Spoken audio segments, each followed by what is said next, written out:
সকাল সকাল সবজি বাজারের খবর জানবো, চলে যাব ফেনীতে। সেখান থেকে যুক্ত হচ্ছেন সহকর্মী দিলদার হোসেন। দিলদার, কোন বাজারটিতে আছেন এবং সবজির দাম কেমন দেখছেন আজ জানাবেন।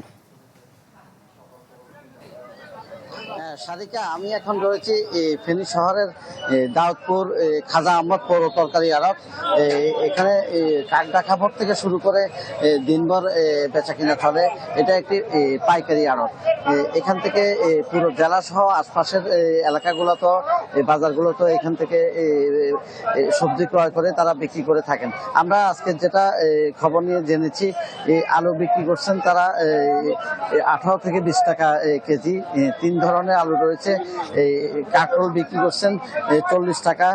শসিন্দা রয়েছে বাজারে পর্যাপ্ত, বিক্রি করছেন তারা 8 থেকে 10 টাকা।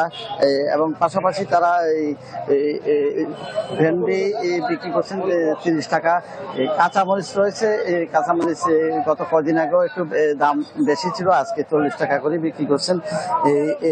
পাশাপাশি কলা, কাঁচা কলা রয়েছে, কাঁচা কলা বিক্রি করছেন তারা হালে 28 টাকা, কোথাও 30 টাকা। এবং এখানে মোজো বিরাট কারবার।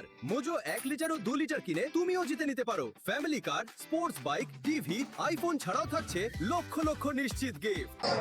করলা সহ অন্যান্য যে পেঁপে রয়েছে, কচু সহ অন্যান্য যে সবজি রয়েছে, প্রত্যেকটা সবজি তারা আজকে 30 টাকা করে বিক্রি করছেন বলে আমাদেরকে জানিয়েছেন। তবে যদি বৃষ্টিপাত না থাকে তাহলে সবজি হয়তো আর একটু কমতে পারেন বলে আমাদেরকে জানিয়েছেন। তবে এখানে প্রায় 8 থেকে 10টি জেলা থেকে সবজি এসে সকালবেলাতে ভোরবেলা থেকে বিক্রি হয়ে থাকে।